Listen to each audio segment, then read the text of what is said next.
Cyber ક્રાઇમની અંદર prevention છે એ સૌથી બેસ્ટ વસ્તુ છે અને પ્રિવેન્શન માટે અવેરનેસ એ સૌથી બેસ્ટ વસ્તુ છે. સાયબર ક્રાઇમની જે ગઠિયાઓ છે કે સાયબર ક્રાઇમના ગુના કરતા લોકો છે એ અલગ અલગ સમયે અલગ અલગ પ્રકારની તરકીબો, ઠગાઈ માટેના પ્રયત્નો, ઠગાઈ માટેની વિધિઓ કરતા રહેતા હોય છે. જેમ જેમ પોલીસ પકડતી જતી હોય છે, અલગ અલગ પ્રકારની પદ્ધતિઓ બહાર આવતી જતી હોય છે, એમ સાયબર ક્રાઇમ કરતા લોકો છે એ નવી પદ્ધતિનો આવિષ્કાર કરતા હોય છે. પરંતુ આ તમામમાં એક જનરલ જોવા જઈએ તો 2-3 વસ્તુ બહુ અગત્યની છે, બેઝિક, કે જેના ઉપર લોકો ધ્યાન આપે તો સાયબર ફ્રોડથી 100% બચી શકાય છે. એમાં પ્રથમ વસ્તુ છે લાલચ. કોઈ પણ પ્રકારની લાલચ મળે છે. કોઈ વસ્તુ તમને કહે છે કે 50,000ની વસ્તુ તમને 10,000માં મળે છે કે 15,000માં મળે છે. તમને સ્કીમ આપીએ છીએ, અમારી બદલી થવાની છે તો અમે વસ્તુ ખાલી કરી નાખીએ છીએ, અમારી ટ્રાન્સફર થઈ રહી છે, અથવા અમે આ વસ્તુનો નિકાલ કરવા માંગીએ છીએ, અમારા આર્થિક તંગી છે. તો લાલચમાં ક્યારે આવવાનું નથી. જે વસ્તુ જે ભાવથી મળે છે એ જ ભાવથી મળતી હોય છે. તમને લાગે છે ઓછા ભાવ કોઈ માણસ વેચે છે તો માર્કેટમાં જઈને ઓથેન્ટિક દુકાન ઉપર અથવા ઓથેન્ટિક વેબસાઇટ ઉપર ચેક કરો અને ત્યાંથી જે વસ્તુ મળે છે એને ખરીદવાનો પ્રયત્ન કરો. કોઈ પણ લાલચમાં ના આવો.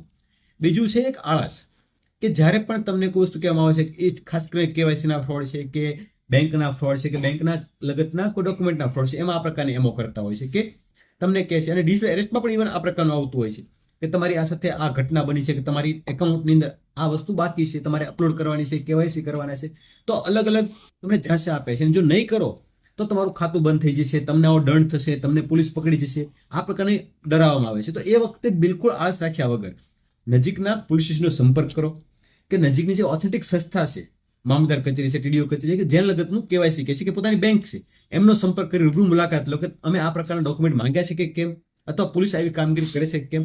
એ રૂબરૂ જઈને સંપર્ક કરો. આળસ ત્યાગીને જે સંસ્થા ઓથેન્ટિક છે એનો સંપર્ક કરવામાં આવશે તો એ પણ થઈ શકશે. અને બીજું છે ડર. કોઈ પણ પ્રકારના ડરમાં આવવા નથી. ખાસ કરીને હાલ જે ડિજિટલ એરેસ્ટના ફ્રોડ થઈ રહ્યા છે, ડિજિટલ એરેસ્ટ લગતના ગુનાઓ થઈ રહ્યા છે, એમાં શું થાય છે કે ફોન આવે છે કે ફોનની અંદર કહેવામાં આવે છે કે એરપોર્ટ ઉપર તમારું આ પાર્સલ આવ્યું છે, અથવા તમે આ પાર્સલ મંગાવ્યું છે, એમાં ડ્રગ્સ સપ્લાય થયો છે, અથવા વેપન છે, અથવા કોઈ ઇલીગલ ગુડ્સ છે, ઇલીગલ મટીરિયલ છે, એ અમે તમને એના ઉપર કાયદેસર કાર્યવાહી કરશું, તમારા ઉપર કેસ કરશું, તમને ડિજિટલ એરેસ્ટ કરવામાં આવે છે. સામે જે પોલીસવાળા બેઠા છે એ બિલકુલ યુનિફોર્મમાં દેખાય છે, તમને પાછળ બેકગ્રાઉન્ડ પણ ખૂબ સારું એ પ્રકારનું દેખાતું હોય છે. લોકો ફસાતા હોય છે.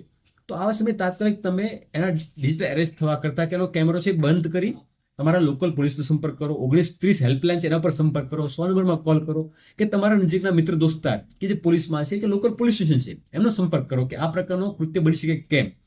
તો જે આ લાલચ, આળસ કે ડર છે, આ 3 બેઝિકલી મારા મતે મને લાગે છે કે આ બધા પ્રકારની એમો છે, એમાં આ 3 બેઝિક માણસની જે ગુણધર્મો છે એ ગુણધર્મોમાં જો ધ્યાન રાખવામાં આવે તો ઘણી ખરી અંશે આપણે આનાથી બચી શકતા હોઈએ છીએ. અને કંઈ પણ લાગે 1930 હેલ્પલાઇન સાયબર માટેની 24 ઉપલબ્ધ છે, 100 નંબર ઉપલબ્ધ છે, તેમાં સંપર્ક કરી સાચી માહિતી મેળવી લો.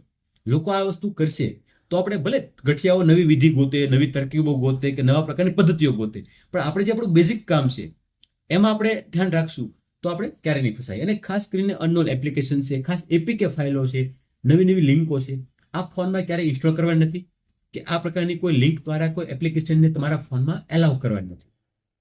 જે આપણે કામ નથી એપ્લિકેશનનું, કે જેનાથી કોઈ આપણને એકચ્યુઅલમાં ફાયદો નથી, આ પ્રકારની બિનજરૂરી એપ્લિકેશન કે જેને આપણે પરિચય ખબર નથી, એના જે ઓનર કોણ છે ખબર નથી, ડેવલપર કોણ છે ખબર નથી, તો આ તમામ એપથી આપણે દૂર રહીએ, તમામ લિંકથી દૂર રહીએ.